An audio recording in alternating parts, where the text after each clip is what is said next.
வலுப்படுத்தும், ரூஹ ஸ்ட்ராங் ஆக்கும். மவுத் என்று சொன்ன டெபினிஷன் என்ன தெரியுமா? மவுத்துக்கு வரைவிலக்கணம் என்ன தெரியுமா? அல் இன்திகாலு மின் தாரின் இலா தாரின் ஆகர். ஒரு இடத்திலிருந்து இன்னொரு இடத்துக்கு ஷிஃப்ட் ஆகிறார், அதான் மவுத். நாம பொம்பளை எல்லாம் பயந்து நடுங்குறோம். மௌத்தை பத்தி பேசுறாரு, யாருக்கு தெரியும் இந்த பலாய்? மௌத்தை பத்தி பேசுவாருன்னு தெரியும், வருவோமா? மௌத்து மௌத்து மௌத்துன்னு பயந்து நடுங்குறோம்.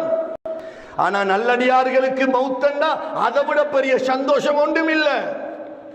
ரிமாண்ட்ல இருந்து வெளியில போட்டு குடும்பத்தோட கொண்டொருத்தரை சேர்க்கிறது எவ்வளவு சந்தோஷம், அதை விட பல 100,000 மடங்கு சந்தோஷம் தக்குவாதாரிகள் மௌத்தாவுறது அவங்களுக்கு.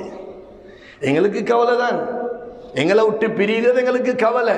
ஆனால் அவர்களுக்கு மௌத்தாகி அல்லாஹ்விடத்துல போய் சேருவது, நபிமார்கள், சித்திகீன்கள், சுஹதாக்கள், சாலிஹீன்களை போய் சந்திப்பது, சுவர்க்கத்தின் இன்பங்களை அனுபவிப்பது தக்குவாதாரிகளுக்கு மிகப்பெரிய சந்தோஷம்.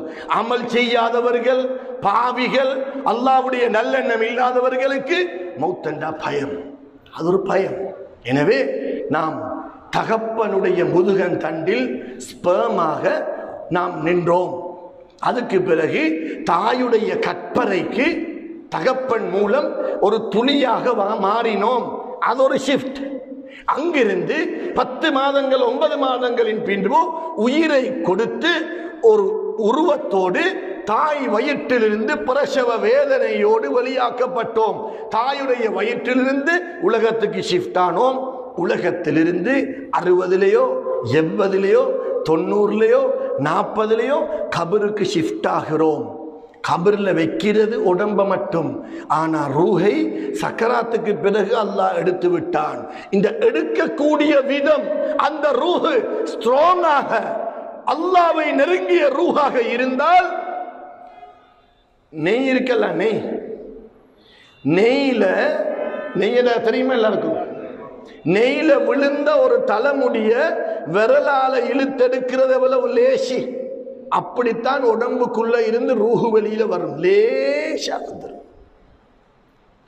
யாரெல்லாம் இந்த ரூஹை வலுப்படுத்தாமல், அதிகமாக குர்ஆன் ஓதாமல், நற்குணம் இல்லாமல், மற்றவர்களுடைய பதுவோடு, மற்றவர்களுடைய ஏச்சு பேச்சுக்களோடு, அமல் இபாதத் இல்லாமல், ஸல்லல்லாஹு அலைஹி வஸல்லம் மஹப்பத் இல்லாமல் கேவலமான முறையில் வாழ்ந்துட்டு மௌத்தாகிறார்களோ, அவர்களுடைய ரூஹ் எப்படி எடுக்கப்படும் தெரியுமா? ஒரு ஆட்டை அறுக்காம உசிரோட அதுல தோலை உரிச்செடுத்தா அதுக்கு எவ்வளவு கஷ்டமோ அதை விட வருத்தம். அதுக்கு இன்னொரு விளக்கம் சொல்றாங்க. இந்த முள்ளு கம்பின்னு சொல்லுவோம், அந்த முள்ளு கம்பி தானே, முள்ளு கம்பி எல்லாம் காணி நிலம் ஒன்று வாங்கினா அதுல முள்ளு கம்பி எல்லாம் போட்டு அடைப்பாங்க. ஒரு இப்படி இருந்து சிக்காகின இப்படி ஒரு முள்ளு கம்பி ரோல்ல ஒரு தெரிச்ச புடவை அப்படியே உள்ள சிக்காகி இருக்குதுண்டா, அதை சிக்க அவிழ்க்காம அப்படியே இழுத்தெடுக்கும் போது உடம்புக்கு எவ்வளவு கஷ்டமோ, அதே போல ரூஹை எடுக்கும் போது கஷ்டம். யாருக்கு? ரூஹ ஸ்ட்ராங் ஆக்காம, அமல் செய்யாம, நற்குணம் இல்லாம வாழ்ந்தவருக்கு. இந்த இடத்தை இப்படி கிள்ளினா ஒரு 90% கிள்ளினா தாங்கலா நோவு, பூசு குத்தினா நோவு, தலை வலி வந்தா நோவு, கண் வலி வந்தா நோவும், யாராச்சும் வெட்டினா நோகும், ஒரு பழுது வந்துட்டுதுன்னு சொன்னா நோவும். அந்த இடமெல்லாம் உயிர் இருக்குது, உயிர் இருக்கிறதுனால நோகுது. அப்ப உயிர் இருக்கிற இடத்துல ஒவ்வொரு இடத்துக்கும் ஒவ்வொரு நோவண்டா, முழு உடம்பிலிருந்தும் உயிரை இழுத்தா எப்படி இருக்கும்? அதுதான் சக்கராத். அதனால இந்த ரூஹு எந்த அளவு வலுப்படுத்தப்படுகிறதோ, குர்ஆனை கொண்டு, திக்ரை கொண்டு, ஸலவாத்தை கொண்டு, மௌலிது ஷரீஃப்களை கொண்டு, ஸல்லல்லாஹு அலைஹி வஸல்லம் சுன்னத்தான வழிமுறைகளை பின்பற்றுவது கொண்டு, சதக்காக்களை கொண்டு, அம்மா அத்தாட துவா பரக்கத்தை கொண்டு, கணவனுடைய துவாவை கொண்டு, மனைவியுடைய துவாவை கொண்டு, அண்டை வீட்டார்களுடைய துவாவை கொண்டு. அண்டை வீட்டார்களோட எத்தனை பேர் கோவிச்சு கொண்டு இருக்கிறாங்க தெரியுமா? அண்டை வீட்டார்கள் ஸல்லல்லாஹு அலைஹி வஸல்லம் அவங்க சொல்றாங்க, ஜிப்ரீல் அலைஹிஸ்ஸலாம் எனக்கிட்ட அடிக்கடி வந்து வந்து வந்து அலட்டினார்கள். அலட்டுறா சொல்றேன், அலற்றண்டா என்ன? ரொம்ப கஷ்டம் தந்தார்கள். திட்டுவதும் அல்ல, சிரமமும் அல்ல, அடிக்கடி வற்புறுத்தினார்கள், வலியுறுத்தினார்கள். எப்படி வலியுறுத்தினாங்க தெரியுமா? செய்யுங்களே செய்யுங்களே செய்யுங்களே, பார்த்து சொல்லுங்களே சொல்லுங்களே செய்யுங்களே செய்யுங்களே என்று, அதாவது அலட்டுவது. அலட்டுன்னு சொல்லுவோம். இந்த நேரம் அலட்டியா இருக்குதுன்னு சொல்லுவாங்க. ஸ்ரீலங்காவில் சொல்லுவாங்க, இந்தியாவில் அது உண்மையான தமிழா பொய் தமிழான்னு கூட எனக்கு தெரியாது. சரியா? அடிக்கடி வந்து என்னை துன்புறுத்துற மாதிரி சொல்லிக்கொண்டே இருந்தார்கள். என்ன சொன்னாங்க தெரியுமா? அடுத்த வீட்டு மக்கள், அண்டை வீட்டார்கள், நேபர்ஸ் எந்த குத்தம் செஞ்சாலும் மன்னிக்க சொல்லுங்க, அவங்களோட ஷேப்பா இருக்க சொல்லுங்க, அவங்களோட அன்பா பழக சொல்லுங்க, அவங்க என்ன செஞ்சாலும் அதை கணக்கெடுக்க வாணமண்ணுங்க. எந்த அளவுக்கு என்னை வந்து சொன்னார்கள் என்று கேட்டா, நான் பயந்துட்டேன். இந்த வீட்டில் உள்ளவர் மௌத்தா போனா அடுத்த வீட்டுக்கும் சொத்தை கொடுக்க வேண்டி வருமோ? இப்ப வழங்குதா? எந்த அளவுக்கு அலட்டி நாங்க அலட்டுறேன்னா, அந்த அளவுக்கு என்னைய இருக்க விட்டாங்க. இல்ல, என்னைய நிம்மதியா இயக்கி விட்டாங்க. இல்ல, அடுத்த வீடு அல்ல, ஷெல் நேபர்ஸ் யாரா இருந்தாலும் அன்பு செலுத்துங்க, அன்பு செலுத்துங்க. அந்த அளவுக்கு மக்களோட நல்ல முறையில பழகணும். எனவே என் அருமை சகோதரர்களே, தாய்மார்களே, சகோதரிகளே, பிள்ளைகள் வளர்ப்பது நல்ல விஷயத்தை மட்டும்தான் சொல்லிக் கொடுக்கணும். குடும்ப பிரச்சனைகளை எல்லாம் சொல்லி சொல்லி சொல்லி பிள்ளைகளுடைய மனசை கஷ்டப்படுத்தக்கூடாது. நடந்த பெரிய பெரிய பிரச்சனைகளை பிள்ளைகள காதுல போடக்கூடாது. செஞ்ச உதவிகளை மட்டும்தான் சொல்லணும். அம்மாவுடைய குடும்பம், அத்தாவுடைய குடும்பம், அனைவரையும் சந்தோஷமாக சின்ன வயசிலிருந்து நமக்கு செஞ்ச உதவிகளை பிள்ளைங்களுக்கு சொல்லி காட்டணும். நன்றி செலுத்துவது இஸ்லாத்தில் முக்கிய கடமை. நன்றி இல்லை என்றால் இஸ்லாமே கிடையாது. நன்றி உணர்வு கட்டாயம் இருக்க வேண்டும். குடும்பத்தோட அன்பு கட்டாயம் இருக்க வேண்டும். 4-5 பிள்ளைங்களை பெற்றெடுத்ததுக்கு பிறகு கணவன் மனைவி மத்தியில் என்ன பிரச்சனை, என்ன நடந்தாலும் மாப்பிள்ளை தானே, பொஞ்சாதி தானே, யாராவது ஒருத்தர் போய் பேசி சமாதானமாகி சந்தோஷமா வாழ்றதுக்குள்ள வழியத்தான் பார்க்கணும். யாரோ ஒருத்தர் சொல்லிட்டாரு, அவர் சொல்லிட்டாரு, இவர் சொல்லிட்டாரு, அல்லது என்னென்னமோ என்ன சரி ஒரு கோல் சொன்னதுக்காகவோ, அல்லது பிரச்சனை வந்ததுக்காகவோ, அல்லது மாமியாருடைய தொல்லையாலேயோ, அல்லது மாமனாருடைய தொல்லையாலேயோ, அல்லது மருமகனுடைய பிரச்சனையாலேயோ, மருமகளுடைய பிரச்சனையாலேயோ, எந்த பிரச்சனை இருந்தாலும் அல்லாஹு தஆலா நமக்கு அறிவை தந்திருக்கிறான். நாம் மன நிம்மதியாக விட்டு கொடுத்து மன்னித்து சந்தோஷமாக வாழ வேண்டும். அதைத்தான் அல்லாஹ் விரும்புகிறான். எனவே என் அருமை சகோதரர்களே, பேரன்பு பெருமக்களே, தாய்மார்களே, சகோதரிகளே, நாம் அனைவரும் முஸ்லிம்கள், அல்லாஹுவை முஹப்பத் வைத்தவர்கள், அல்லாஹ்வுக்கு பயந்தவர்கள்.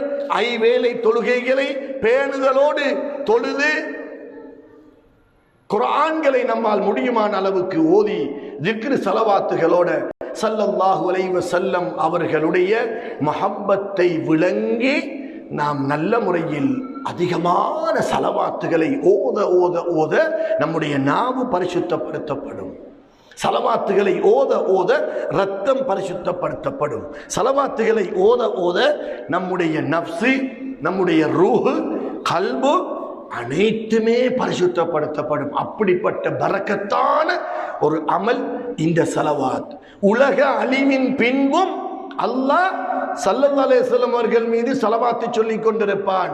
அந்த நேரத்தில் தொழுகை கிடையாது, நோன்பு கிடையாது, ஜக்காத்து கிடையாது, ஹஜ்ஜு கிடையாது, குர்ஆன் ஓதுறது கிடையாது, மனுஷர்கள் இல்ல, மலக்குகள் இல்ல, யாரும் இல்ல, அல்லாஹ் மட்டும் இருக்கிறான். எப்படி? ஸலவாத்து சொல்லிக் கொண்டிருக்கிறான். இன்னல்லாஹ வ மலாயிகத்தஹு யுஸல்லூன அலன் நபி. ஸல்லல்லாஹு அலைஹி வஸல்லம் அவர்கள் மீது அல்லாஹ் ஸலவாத்து சொல்லிக் கொண்டிருக்கிறான். அல்லாஹ் எப்போதிலிருந்து சொல்கிறான்? அல்லாஹ்வுக்கு ஆரம்பம் இருக்குதா? இல்ல, சொல்லிக் கொண்டிருக்கிறான். எது வரையில் சொல்லுவான்? அல்லாஹ்வுக்கு முடிவு இருக்குதா? இல்ல. அப்ப ஸலவாத்துக்கு ஆரம்பமும் இல்லை, முடிவும் இல்லை. அல்லாஹ் அவன் பக்கம் வைத்துக் கொண்டான். எனவே ஸல்லல்லாஹு அலைஹி வஸல்லம் அவர்கள் மீது அதிகமாக ஸலவாத்துக்களை ஓத ஓத ஓத ஓத நமது பிரச்சனைகள் எல்லாம் தீரும், பலாய் முசீபத்துகள் எல்லாம் தீர்ந்து நல்ல சீதேவித்தனத்தோடு ரூஹை பரிசுத்தப்படுத்தப்பட்ட நிலையில் அல்லாஹ் வாங்குவதற்கு ஒரு காரணமாக இருக்கும்.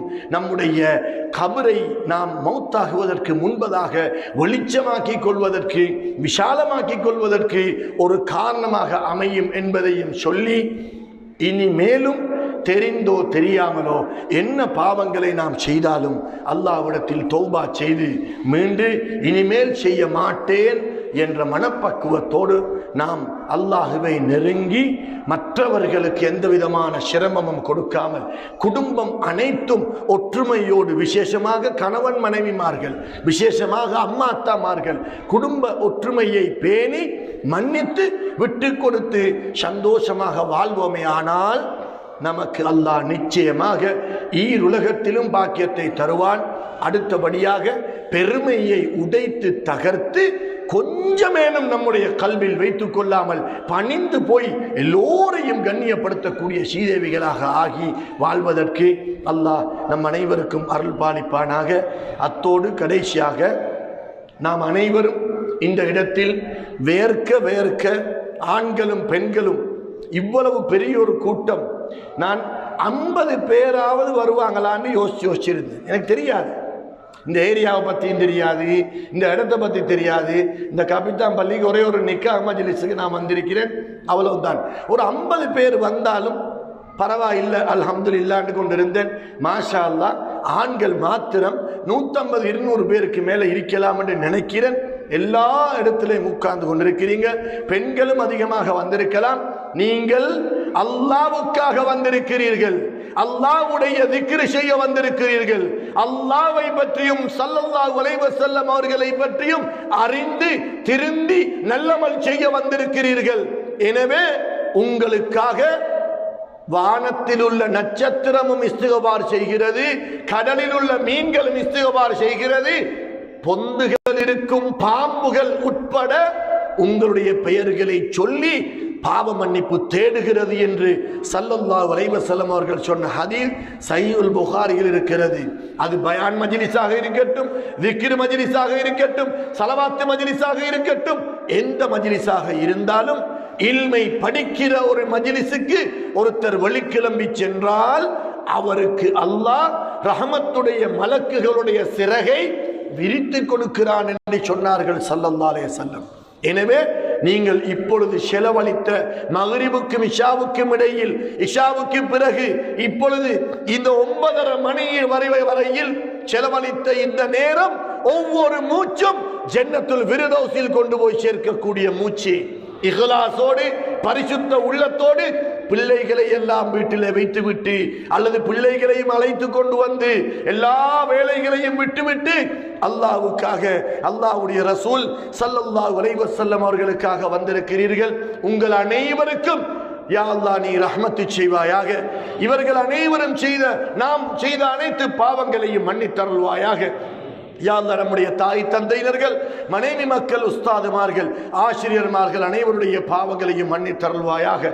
யா அல்லாஹ் நம்முடைய கல்விலே உள்ள கவலைகள் அனைத்தையும் காற்றோடு காற்றாக நடு கடலுக்கு தூக்கி வீசி விடுவாயாக. யா அல்லாஹ் மன நிம்மதியோடு, சந்தோஷத்தோடு, கண்ணியத்தோடு, செல்வ செழிப்போடு, ஹயாத்தை நீளமாக, கடன் தொல்லைகள் இல்லாமல் ஆவியத்தோடு வாழக்கூடிய பாக்கியத்தை தந்தருள்வாயாக. யா அல்லாஹ் இந்த ஊரிலே வாழ்ந்து கொண்டிருக்கக்கூடிய முஸ்லிம்கள், முஸ்லிம் அல்லாதவர்கள் அனைவரும் ஒற்றுமையோடு வாழக்கூடிய பாக்கியத்தை தருவாயாக. அதே பாக்கியத்தை இந்தியாவிலும், ஸ்ரீலங்காவிலும், சிங்கப்பூரிலும், மலேசியாவிலும், ஏனைய நாடுகளிலும் முஸ்லிம்களும் முஸ்லிம் அல்லாதவர்களும் ஒற்றுமையோடு புரிந்துணர்வோடு வாழக்கூடிய பாக்கியத்தை தருவாயாக. யா அல்லாஹ் இந்த இடத்திற்கு வருகை தந்திருக்கிற பெண்கள், தாய்மார்கள், சகோதரிகள் அனைவருக்கும் நீ ரஹ்மத்து செய்வாயாக, பரக்கத்து செய்வாயாக. அவர்களுக்கு ஆவியத்தை கொடுப்பாயாக, அனைவருடைய ஹயாத்தையும் நீளமாக்கி வைப்பாயாக. அதே போன்று யா அல்லாஹ் இந்த பள்ளிவாசலை கியாமத் நாள் வரையில், கடைசி வரையில் அஹ்லு சுன்னத் வல் ஜமாஅத்திலே வாழ வைத்து அனைத்து மக்களுக்கும் ஒரு பிரயோஜனம் உள்ள ஒரு ஜும்மா பள்ளியாக இந்த பள்ளிவாசலை ஆக்கி தருவாயாக. இந்த பள்ளிவாசலுடைய நிர்வாகிகள் அனைவருக்கும் ரஹமத்தையும் பரக்கத்தையும் நேமத்தையும் அள்ளி அள்ளி வழங்குவாயாக. இந்த பள்ளிவாசலோடு யார் யார் தொடர்பாக இருக்கிறார்களோ அவர்கள் அனைவருக்கும் ஆவியத்தையும் ரஹமத்தையும் பரக்கத்தையும் கொடுப்பாயாக.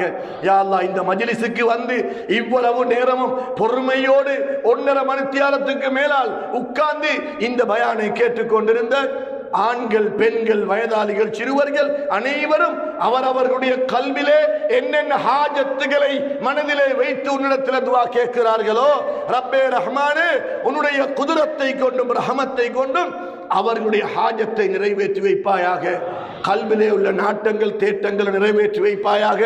யாரெல்லாம் நோயாளிகள் இருக்கிறார்களோ அவருடைய நோய்களை குணப்படுத்துவாயாக.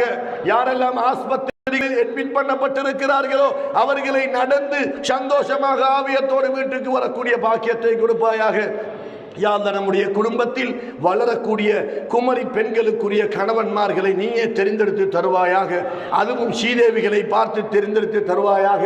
ரப்பே ரஹ்மானே, நம்முடைய குடும்பத்தில் வயது வந்த வாலிபர்களுக்கு தகுதியான குடும்பத்தோடு சேர்ந்து நடக்கக்கூடிய சாலிஹான மனைவிமார்களை நீயே தெரிந்தெடுத்து தருவாயாக. யா அல்லாஹ், யார் யாரெல்லாம் வியாபாரம் பண்ணி கொண்டிருக்கிறார்களோ அனைவருடைய வியாபாரங்களிலும் பரக்கத்து செய்வாயாக. உன்னுடைய ஹசானாவை திறந்து தருவாயாக. யா அல்லாஹ், யாரெல்லாம் வியாபாரம் வீழ்ச்சி அடைந்து வீடுகளையும் காணி பூமிகளையும் நகைகளையும் ஈடு வைக்கும் அளவுக்கு வட்டி கொடுமையிலும் வங்கி கொடுமையிலும் கஷ்டப்பட்டு கொண்டிருக்கிறார்களோ அவருடைய சொத்துக்களை மீட்டி கொடுப்பாயாக. அவர்களுக்கு ஹசானாவை திறந்து கொடுப்பாயாக. அவர்களுக்கு பரக்கத்து செய்வாயாக. ஆவியத்தோடு ரஹமத்தோடு செல்வ செழிப்போடு முழு குடும்பமும் ஒற்றுமையோடு பெருமை இல்லாமல் பொறுமையோடு விட்டு கொடுக்கிற தன்மையோடு ரூஹை வலுப்படுத்தி கொண்டு தக்வாவோடு பேணுதலோடு அதபொழுக்கத்தோடு மௌத்தாகக்கூடிய பாக்கியத்தை தருவாயாக.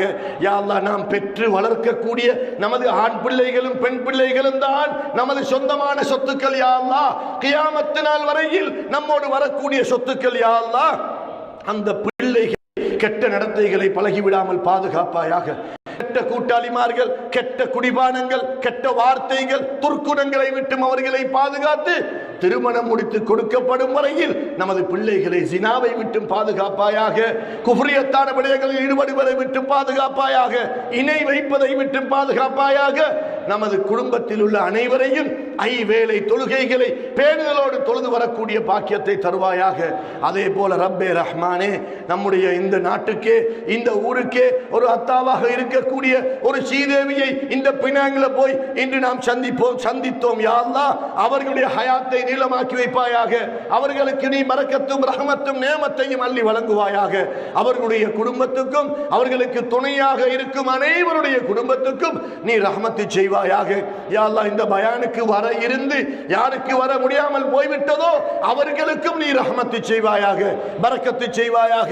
யா அல்லாஹ், இந்த பயான் மஜ்லிஸை ஏற்பாடு செய்த யார் யாரெல்லாம் இருக்கிறார்களோ, ஆண்கள், பெண்கள், வயதாளிகள், சிறுவர்கள், அவர்கள் அனைவரையும் நீ பொறுப்பெடுப்பாயாக. அவர்களுக்கு நீ ரஹமத்து செய்வாயாக. நம்முடைய ஹயாத்தை நீளமாக்கி வைப்பாயாக.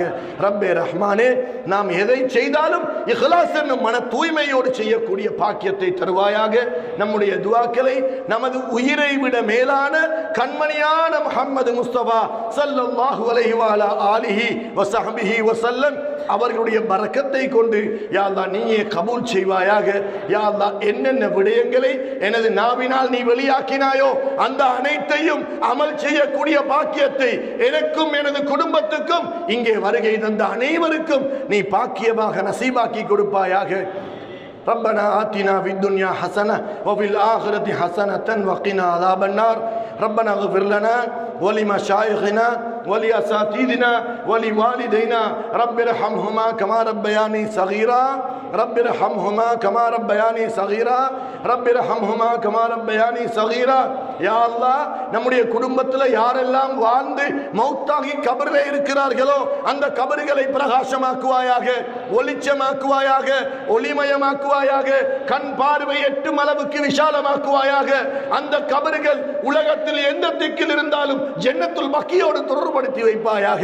சஹாபாக்கள் அஹ்லு பைத்துகளோடு சேர்த்து வைப்பாயாக.